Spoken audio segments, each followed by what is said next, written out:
All right, welcome everyone. We are just waiting for the last remaining people to join us here.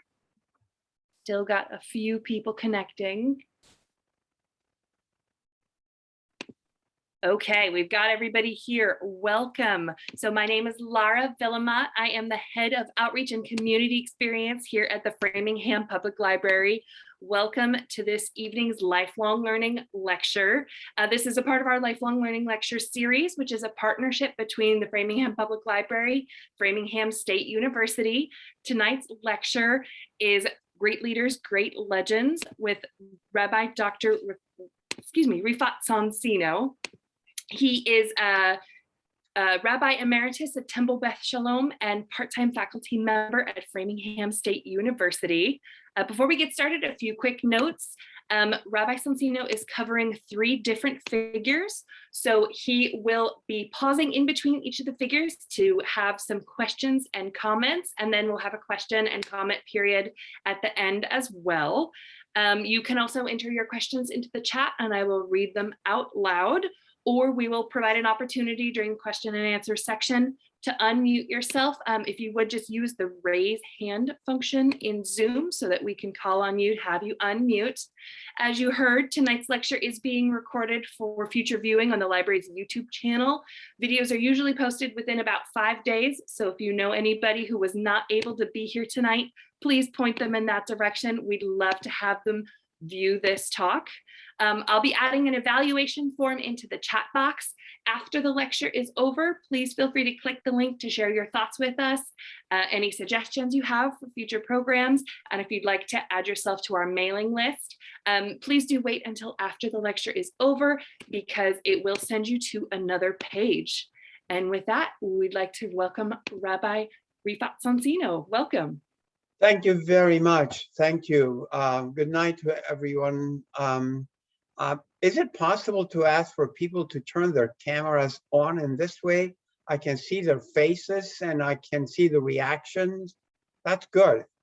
Hi, Dr. Greenberg. How are you? I'm glad. Oh, good. I like to be able to see the reaction to when I say something, because otherwise it looks like I'm talking to the wall. So, oh, good. Lillian, I'm glad to see you there too. Good. I like to see your faces. I wish we could do this in person, but it's not possible to do that. But at least when I speak, you will be able to react. And I'm going to cover 3 different personalities. And after I finish with one, you can ask me questions either by chat or by unmuting yourselves. And then if I know the answer, I'll give you the answer. If not, we'll move to the next one. So with that in mind, I'm glad you're joining me for this endeavor. So let me give you a brief introduction to the topic at hand, and then we will start to discuss the issue that I have in mind. First of all, a bit of background about me. I was born in Turkey. I studied law. I served in the Turkish army. Then I lived in Paris for a while at the rabbinic school in Paris. And in 1961, I came to Cincinnati, Ohio, and I studied at the Hebrew Union College. When I was ordained in 1966, I went to Argentina. I became a rabbi in Argentina for 3 years. I got married there. My wife is Argentinian. So we came back 3 years later on to Philadelphia. I enrolled at the University of Pennsylvania, from which I got my PhD in Bible and cuneiform studies. So I studied all the Semitic languages, Akkadian, Arabic, Sumerian, but Sumerian is not a Semitic language. And then from there, I spent 5 years in Chicago. And then from Chicago in 1980, I came to the Boston area, to Temple Beth Shalom in Needham, where I served for 25 years. I taught at Boston College for a while, And then for a number of years, I taught at the Framingham State University. I taught ethics there. So with that background in mind, let me give you a little bit of a background about my approach to Hebrew scriptures. As you can imagine, as a Bible scholar, I take the Bible very seriously, but I also recognize that the Bible, the Hebrew Bible, especially, and also the New Testament to a great extent, represent an oral tradition. The Israelites told stories about their ancestors, and they told these stories orally for generation after generation. And at some point, we don't know exactly when, someone started to write these things down. And then the Hebrew Bible was completed somewhere around the 1st century, maybe a little before, a little after, we don't know exactly when. So we're not dealing with history when we read the Bible, we're dealing with historical novel. And as I will try to identify for you 3 individuals who, about whom we know very, very little, but there are lots and lots of legends that emerge over a long, long period of time. The authors also recorded some texts dealing with values, and those remain even valid today. But when we read the Hebrew Bible, we have to remember that we're not reading history, factually correct.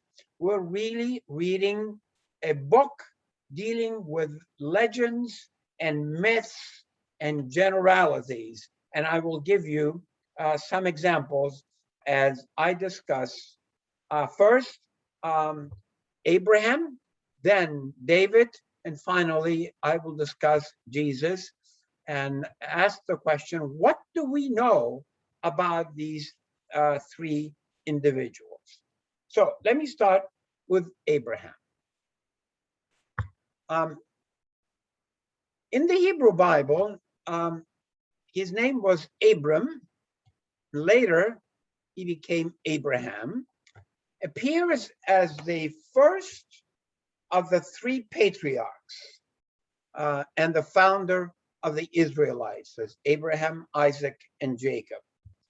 We are told that Abraham was born in Ur, the city of Ur of the Chaldeans, and that at God's bidding, he left for the land of Canaan.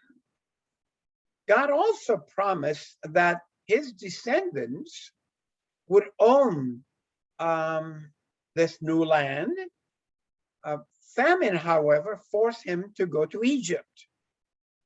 When he returned to Canaan, he appears to have become a very wealthy individual. We are told that he had 2 wives, Sarah and Keturah, and he had a concubine by the name of Hagar. In biblical times, there was no limitation as to how many women a man could marry, as many as he could afford to support them. And then he had a few children, including Isaac and Ishmael. We're also told that God set up a covenant with Abraham, promising him to be the father of a great multitude. And then at Sarah's death, he bought the cave of Machpelah near the city of Hebron as a family burying place. And when he died, he was buried in it at the age of 175 next to his wife, Sarah. Now that's what the Bible tells us. Now let's see what is the reality behind these stories. There are a number of historical inaccuracies in the story of Abraham. And let me give you some examples. First of all, he is not mentioned in any other Near Eastern text. No text of the biblical period ever mentions him outside of the Bible. We do not know when he actually lived. Then you have the problem that he was from the Ur of the Chaldeans. The problem is that when the city of Ur existed, there were no Chaldeans. And when the Chaldeans were around, there was no city of Ur. So the Ur of the Chaldeans is an anomaly. Then there is an internal discrepancy within the texts that deal with Abraham's departure. In one text, we are told that he departs from the city of Ur and his family, but another text tells us that he left only with his nephew, Lot. And the reason is probably because the Hebrew Bible, as many scholars tell us, is made of 4 different strands. The biblical scholars identify the first strand as a Yahwist, the second one is Elohist, the third one is D for Deuteronomy, and the fourth one is the priestly strand. The Yahwist strand is from the south in Judah. The E strand is from the north in Israel. Deuteronomy is late, and the priestly source is very, very late. So at some point, these 4 trends were combined, and that's what we have so many discrepancies.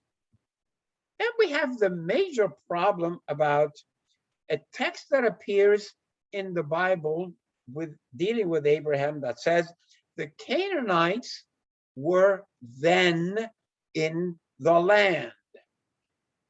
It implies that the Canaanites are no longer living in the land.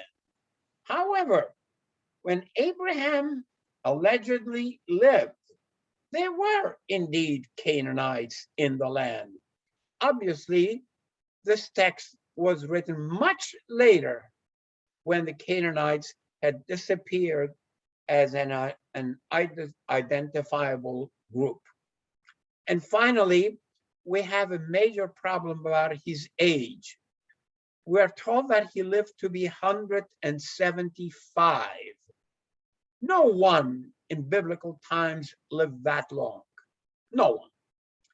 The average age, the ideal age in the Bible is 70. 70. In Egypt, the ideal age is 110. But no one lived to be 110 because the average life span in biblical time was 44. That's the average size. People lived to be 40, 50. By the time they got to 70, they were already old and probably dead. So when the text says that he lived to be 175, it's impossible. In Hebrew, in the Hebrew Bible, the numbers cannot be taken literally. We're told that Methuselah, at the beginning of the creation period, lived 900 and odd some years, or Noah lived 900 years. This is nonsense. Nobody lived that long. What they're trying to say is that he had a long life. He probably lived to be 60 or 70 at most. But otherwise, don't rely on numbers when you're reading the Bible. The world was not created in 7 days. By science, we know it took centuries, thousands of years to be created. But 7 is a sacred number in the Hebrew Bible, cannot be taken literally. So what happens over the period of time? When the Hebrew Bible was completed, the stories about Abraham continued to evolve. In the New Testament, Abraham appears as a dominant figure. Matthew, in fact, traces Jesus back to him. And according to John, Jesus was present even before Abraham. Obviously, we cannot take these claims literally as literal facts. According to the Book of Jubilees, a book that appeared in the 2nd century BCE, Abraham was an astronomer. Now, if you believe that, I don't know what they mean by astronomer to begin with. He probably looked up at the skies a number of times. The author of the Book of Jubilees also believed that Sarah was taken from Abraham by force and not as a result of Abraham's plea that he should pass herself as his sister. I have major problems when Abraham is asked to slaughter his son. No God will ask any individual, even for a test, that he should slaughter the son. Obviously, he doesn't at the end, but even the claim that this was done is repulsive to me. Josephus, a 1st century historian, mentions Abraham, and again, he identifies him as a discoverer of monotheism, which obviously is not true. Then the Quran mentions Abraham as a founder of the Muslim faith. By the way, the Quran also claims that the Kaaba in Mecca was built by Abraham. As you can see from the stories, did Abraham actually live? Probably he did, but we know absolutely nothing of historical importance about him. Lots of legends, lots of stories about him, but that's as far as it can go. Now, before I turn to King David, I'd like to know if I shocked you enough for you to ask me questions. Now, Lara, where are you? I need you. I'm here. All right. How do we deal with questions if people have questions? So we'd like to invite you at this point. I've turned on the option to unmute yourself. Please feel free to raise your hand in the chat function or raise your hand on the next to your name in Zoom or type in the chat. I'm happy to read any questions aloud. And I'd like to start with one of my own, if I may. Yeah, certainly. Go ahead. So just in your opinion, how can we identify the differences between, legends being larger than life and stories growing versus things that are meant to be instructional? Well, in ancient Near East, including Babylonian literature and Egyptian literature, is made of legends. We're not dealing with history. History is a scientific endeavor, and that concept did not exist in those days. People simply told stories.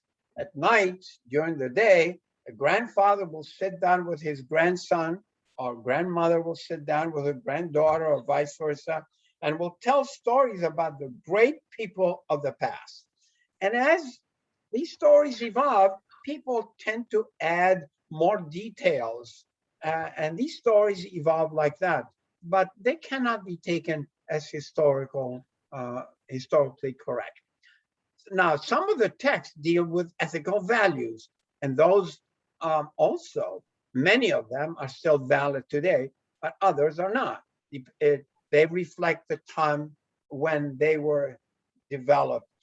So we're not dealing with history, and as I told you before, I think we're dealing much more with historical novels. I don't know if that answers your question. A little bit. I guess I was just thinking of your example of Abraham and Isaac and how, that's meant to be a tale that's instructional, that probably didn't happen in reality, versus, his age being something that just meant very, very, very old. You know what I mean? Yeah, but theologically speaking, the story is very troublesome. Mm-hmm. That Abraham was willing to slaughter his own son at the bequest of God is very troublesome to me. No God would ever ask a father to slaughter his son, even if he changes his mind later on. That test is a cruel test, and I am very uncomfortable with it. And I'm not the only one. We've got another question. Yes, we've got a question in the chat. Why do you think Abraham existed at all? I don't have any proof. I cannot prove that he ever existed. I think he was, because you cannot create stories out of the blue if there is no historical kernel there. I think there was an Abraham. It probably was a leader in the early period of the Israelites, about whom lots and lots of legends emerged later on. But can I prove it? No, because he's not quoted anywhere else outside of the Bible. Any other questions? Any other question? Questions in the chat, or if you'd like to unmute yourself or raise your hand. Yeah, I see Doris has a question. Doris. Unmute yourself and ask me a question, please. No, you have to unmute yourself. I don't think, now you can unmute. Unmute? Yeah. Okay, can you hear me? Yeah, I can. Okay, I wanted to know, was Mary actually mentioned in the Quran? I think I read that somewhere. Who's that? Mary, Jesus and Mary. You may be right, but I don't have the Quran in front of me to be able to verify that. I don't want to give you a one-wordy answer. Okay. Right now, I don't know. I have to check. Okay, I think I read that somewhere in Turkey. yeah, because in the Quran, Mary is called Miriam. So Miriam. So she is quoted there. We have another question in the chat. Why was there an Abraham? What's that? Why was there an Abraham? Why was there an Abraham? Mm-hmm. There is no why. Probably existed, but it's clouded with all kinds of legends. We don't know much about it. We probably know absolutely nothing about him that can be historically verifiable. Why is there?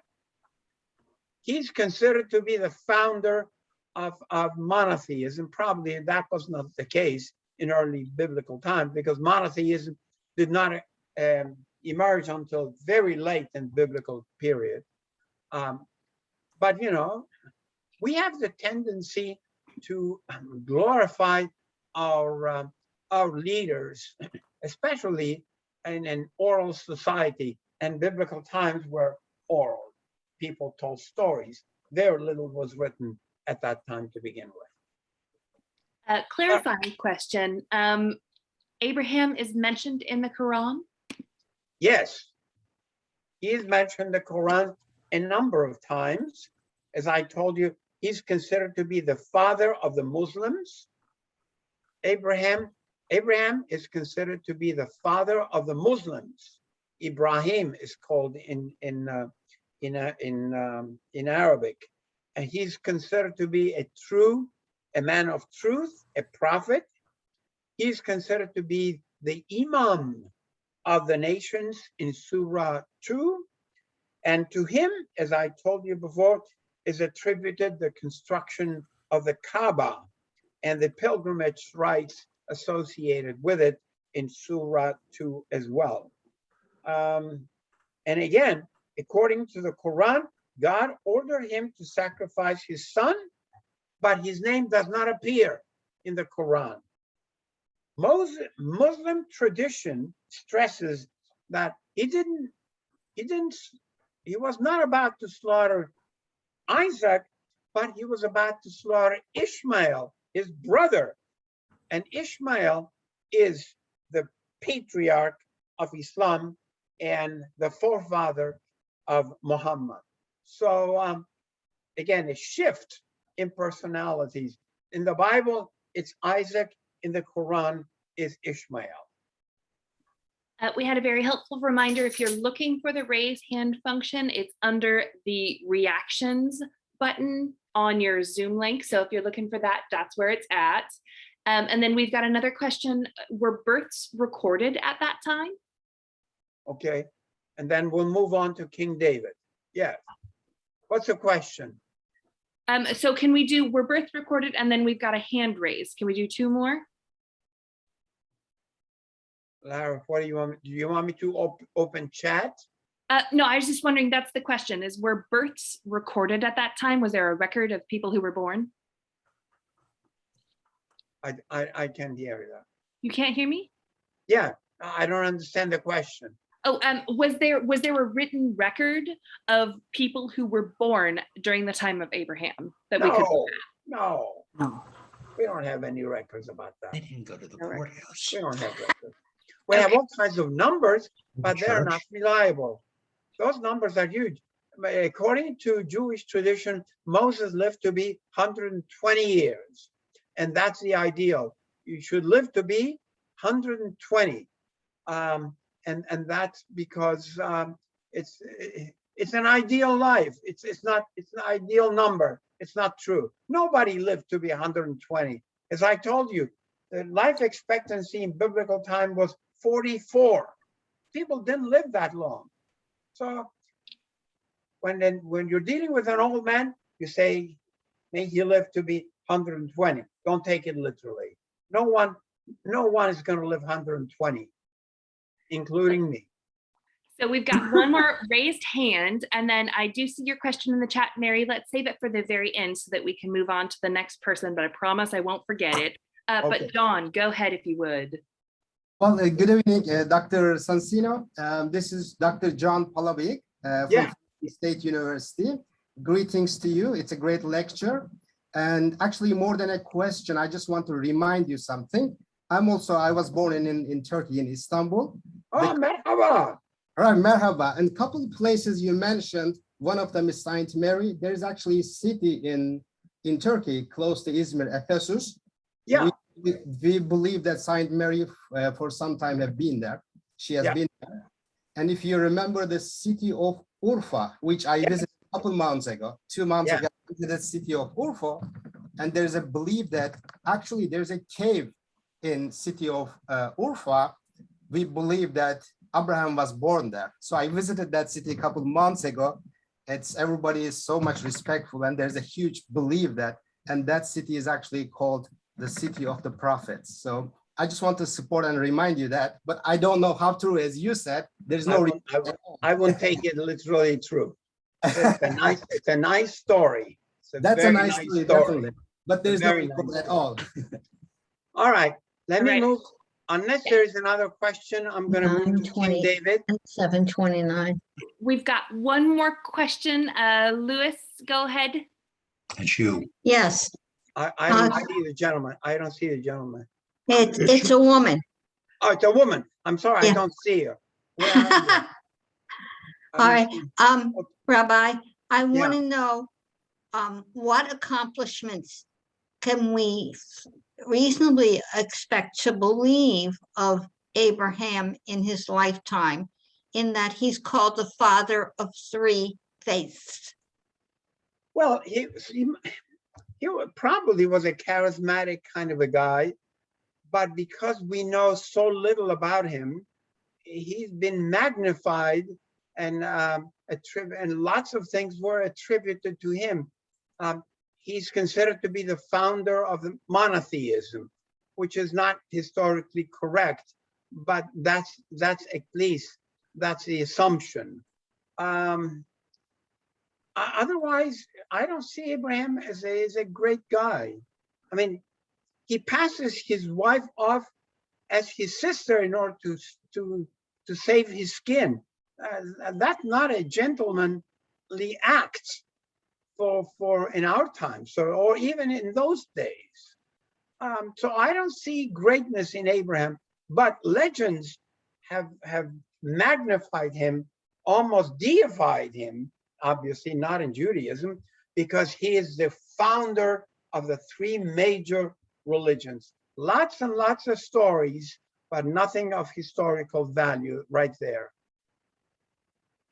All right, let's go ahead and move on. I do see your question, Mary. I haven't forgotten it, but we've got 3 figures to get through tonight. All right, let me move to King David. What do we know about King David? We're told that King David was from the tribe of Judah. He lived around 1000 BCE. Now, in the case of David, I think we can prove that he actually existed. How do we know that? In 1993, an archaeologist by the name of Avraham Biran discovered an inscription called Tel Dan. It's on a broken stele in northern Israel. The inscription commemorates the victory of an Aramean king over its southern neighbors, and specifically references both the king of Israel and the king of the house of David. That's the term that it uses, the king of the house of David. So my assumption is that this is the earliest reference, direct reference and evidence for the Davidic dynasty in Israel. So if there was a house of David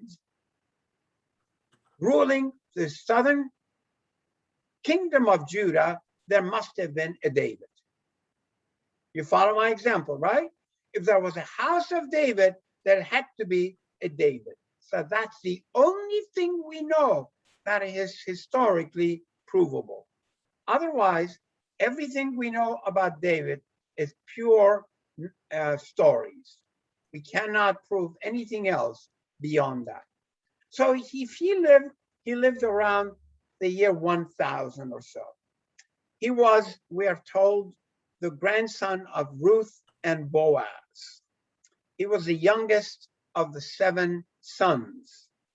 He was from Bethlehem, and that's going to become very important when we talk about Jesus, and became later on as an aide at the court of King Saul. He was a shepherd. We're told that he played some kind of a musical instrument. He was primarily a soldier. And we're told in glorious terms that he killed the giant called Goliath. When Saul died, the tribe of Judah anointed David as their king. We're told that he had 8 wives and many concubines. The book of Psalms is attributed to King David. And finally, the Messiah is supposed to come from King David, from the descendants of David. And in Hebrew, the expression is Mashiach ben David, the Messiah, the son of David, are from descendants of David. But what is the reality about King David? In reality, he comes across as an outlaw with a price on his head. He conquered Jerusalem by force and defeated the Philistines. He was an adulterer with Bathsheba when he had intercourse with her and sent her husband away to be killed during war. And lo and behold, we have a text in the Hebrew Bible that tells us that it was not David who killed Goliath, but a fellow by the name of Elhanan who killed Goliath. 2 Samuel 21:19. As you can see, here is a soldier, probably not a very good soldier, but not a very good man, who in the long term had so many legends attributed to him that today when we talk of King David, we're thinking about one of the greatest people who lived in ancient times. And that we know now that is not the case. He was a good soldier. He conquered Jerusalem. You cannot deny that.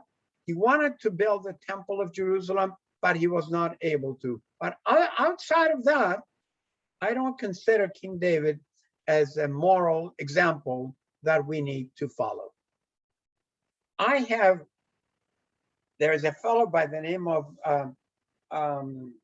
Louis Ginsburg who wrote a book entitled Legends of the Jews. And he has a very, very long chapter about King David, what a great king he was, the best things that he did, an exemplar of modesty, and so on and so forth. And obviously, we cannot take any of these things literally as literally correct. So that is that's in a few words about King David, who was a great king, a great soldier, but not a moral exemplar. Questions about King David? I'm sorry to destroy your images. I'm sure you grew up, as I did, with that great image of a great hero of the past, and now we find out that he wasn't such a great guy to begin with. I'd like to get to Mary's question in the chat, which I think is still relevant. She wants to know, is what you're presenting the mainstream thinking of scholars about the Hebrew Bible? That's what scholarly, that is a scholarly position about all these gentlemen. I'm not inventing this. Biblical scholarship emerged maybe about 100 years ago when people, critical scholars, go line by line and try to figure out if we're dealing with real history or with historical novels. And what I'm sharing with you is the result of biblical scholarship in our own time. Other questions? I must have answered all the questions, or people are afraid to ask. I have a question. No, you do it reactions, click react. Yeah, please, go ahead. Yes, Paul. If King David was likely to be a historical figure, it seems by inference, Abraham must have been a historical figure because David came out of the house of Abraham, did he not? Yeah, but we don't have any reference. See, the only reason why I'm saying David must have existed is because we have an actual text that archaeologists discovered about the house of David. There is nothing similar to that about Abraham. No one quotes him, no one mentions him outside of the Hebrew Bible. So if we didn't know, if we didn't have the Hebrew Bible, we would not have known anything about Abraham. When you talk about with regard to David, we do, because we have that piece of stone where the house of David is mentioned. When you talk about biblical times, can you put a time frame on it? You mentioned David about 1000 BCE, and therefore Abraham would have been what? Well, we don't know when he lived, but my guess is that we're talking about maybe 2000 BCE or so. See, the problem is we don't know when the Exodus, when Moses lived either. So you're talking about a problem. We don't know anything about Moses either. There are two different dates for the Exodus from Egypt. one in the 13th century BCE, and the other one in the 15th century BCE. So we don't know when these things happened. So if Abraham is before Moses, obviously, we don't know how long, maybe 3 or 4 generations before that, that would put him maybe about 1800 BCE, around that time. But this is pure guess on my part. Nobody knows. Thank you. Another question, because I'm looking at the watch, we're coming, it's already 7:41, and I'd like to be able to talk to you about Jesus, and then we'll have questions, I'm sure. Any questions about King David? Got another question from Lewis. Yeah. Go ahead. I don't see the person. Rabbi, Yeah. could you please explain if there are any citations in the Mishnah and the Gemara concerning David? Oh, yeah, it's full of that. Oh, absolutely. The Gemara and the Talmud, yeah. But the Talmud and the Gemara is very late. The Gemara is, we're talking about 7th century, 6th century. And Mishnah, before Mishnah is the end of the 2nd century. That is very late. Obviously, by that time, all the legends were already written down, and more were added to King David as well as to Abraham. But even the Gemara, you cannot take that as historical either. Lots of stories there. In Hebrew, we call that midrash. That means elaborations, textual elaborations and stories about old legends. Okay? All right. Ready for Jesus. Okay. Let me give you a background about Jesus. In the 1st century, Jews were divided into various sects. You had the Pharisees, you had the Sadducees, you had the Essenes, and according to Josephus, you had another group that he calls the 4th philosophy. The Sadducees represented the priests. The Pharisees represented the people, the educated people, and the rabbis came out of the Pharisees. The Essenes were a small group of people that lived in the mountains, away from the community at large. And the 4th philosophy is a group of mystics, but that Josephus talks about that, but we don't know too much about them either. And then there is a group called the Zealots, that were the military people, represented military resistance to the Roman occupation. All of them waited for the arrival of the Messiah. Now, what do we actually know about Jesus? What do we know about Jesus? I'm sure Jesus existed. Let me start with that. But what we know about him is extremely limited. We probably know nothing about him. Probably he was born around 7 or 4 BCE, not at the turn of the century, as we are told. And he was executed in Jerusalem around 30 CE, around 30 CE. He was a nice Jewish boy who was part of the Pharisaic movement, but later on, he took exception to some of the Pharisaic teachings. He began his ministry late in life, maybe at the age of 30, according to Luke chapter 3. He had a number of siblings, maybe 4 brothers, namely James, Joseph, Simon, and Judah, besides a few sisters, according to Mark and Matthew. He probably was some kind of a handyman, but we don't know exactly what that means. He certainly was heavily influenced by John the Baptist, who actually baptized Jesus, and baptism was practical practice in the first century among the Jews. He apparently developed a remarkable power of healing the sick. For reasons that we don't know, around the year 29 or 30, he came to the Temple of Jerusalem during the festival of Passover. For reasons that we don't know, he was arrested. We don't know on what grounds he was arrested by the Romans, and he was crucified by the Romans, again, around the year 30.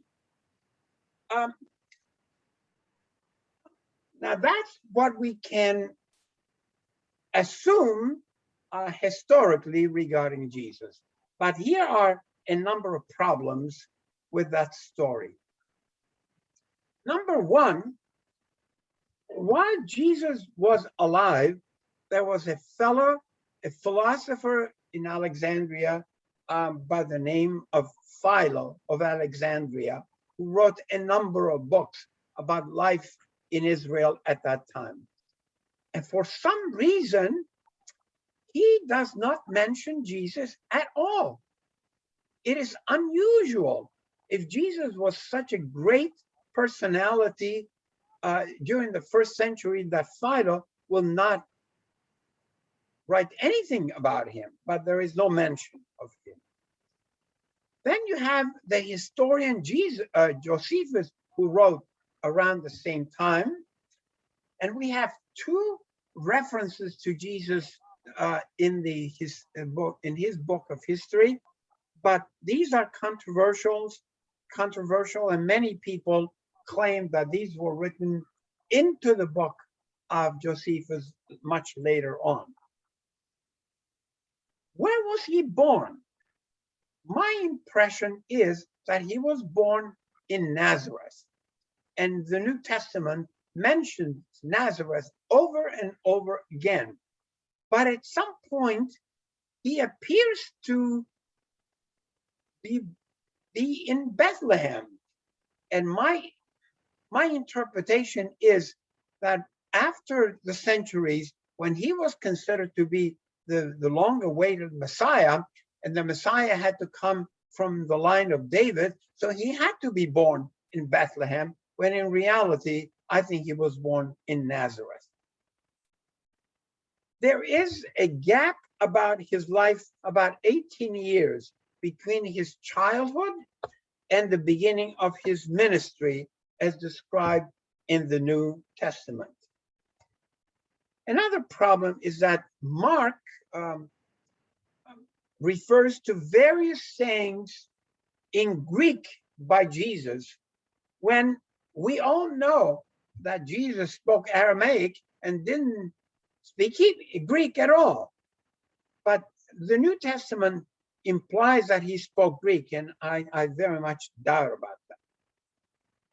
We know nothing about his education. Was he married? I would expect that he would be married, and his relationship with Mary Magdalene is controversial.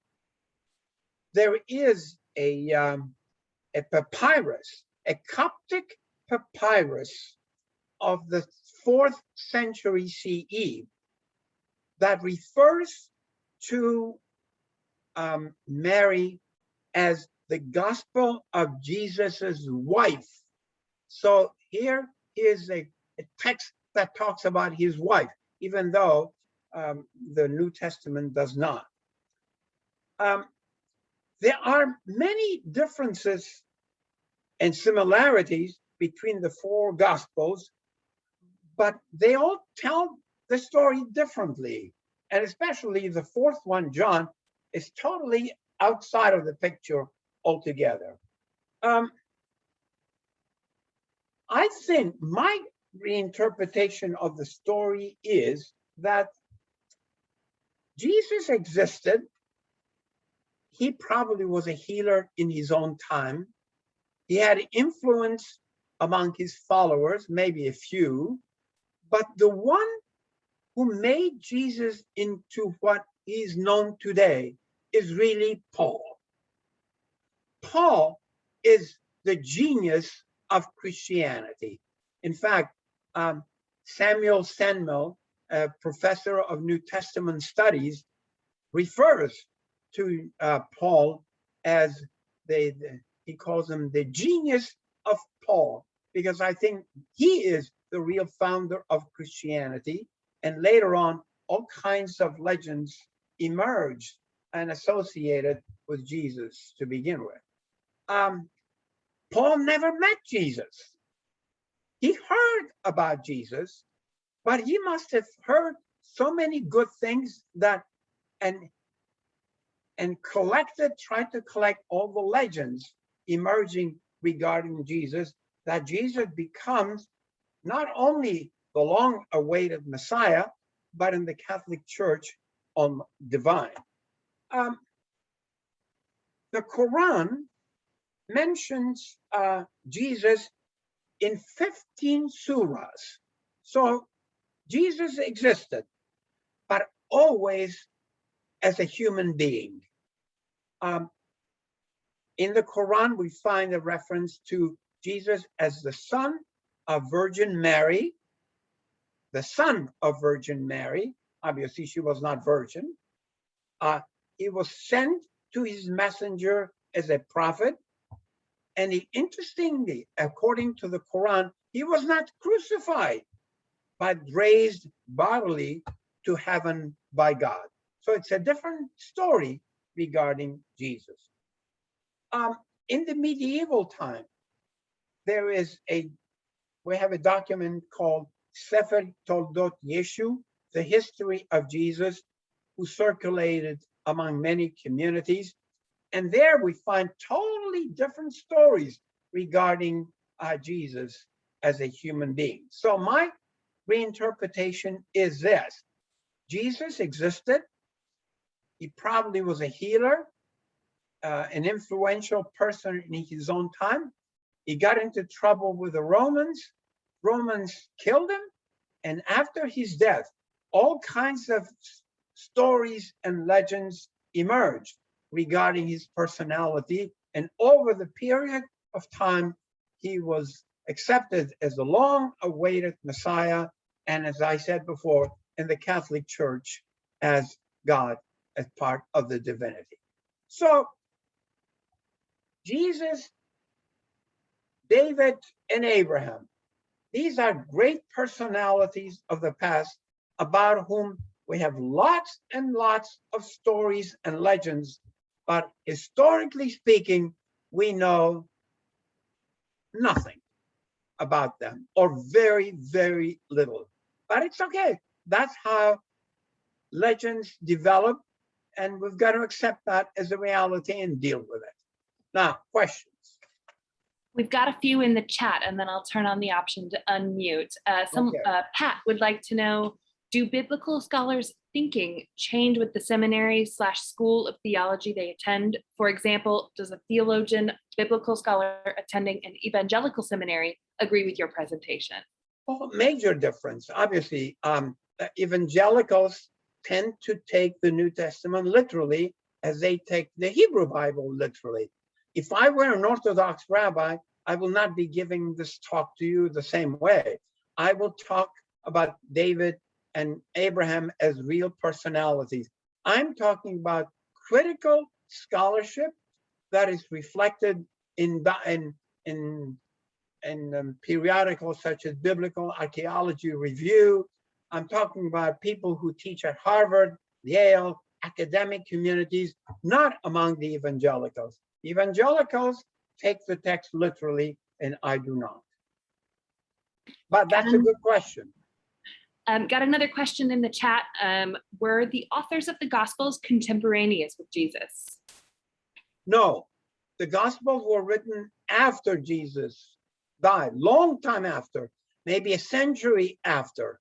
Again, all the stories circulated orally, and eventually they were written down by individuals that we cannot identify. We don't know who wrote these things. Got a raised hand from Paul. Go ahead, Paul. Yeah. Unmute yourself, please. You have to unmute yourself. Yeah, go ahead. Considering that Mark was the first gospel substantially earlier than Matthew, Mark, and John, do you put more credence in Mark's gospel than the others? Well, Mark is probably the first, even though in the New Testament, Matthew appears first. Mark is the closest to Jesus time. But when was it written? We don't know. Mark existed, but when was his book written? Well, probably 100 years after Mark's death. So Mark was a contemporary, but not the author of the book of Mark. I understand. Okay. All right. Other questions? Got one. You and I were talking before the presentation began how my first degree is in medieval literature, so I did a lot of biblical studies. And one of the things that my professors went out of their way to mention was the influence of translation on the evolution of some of these legends. Can you speak a little on that? Translation of what? From Greek to Hebrew to English to Latin, and the impact of how it evolved. The Hebrew Bible was written in Hebrew. Parts of that, there are sections of the Hebrew Bible written in Aramaic. Daniel was written in Aramaic. Ezra was written in Aramaic. Hebrew was a spoken language of the Israelites, but later on they started to speak Aramaic. Probably Jesus spoke Aramaic. So that was the time when people spoke Aramaic. And then Greek came into the picture, and finally Latin. So as these stories went from one language to another, obviously there are differences in translation from Hebrew to Aramaic, Aramaic to Greek, and Greek to Latin. It's very interesting. A new book just appeared entitled "The Bible with or Without Jesus," how Jews and Christians read the same story but interpret them differently throughout the ages, and other communities as well. These are stories told orally, and there are many differences between various traditions. We have a question in the chat about your own publication. They want to know if you've written on this topic, and they'd love to know more. Well, I wrote 10 books. My doctoral dissertation is on biblical law, because I'm a lawyer myself.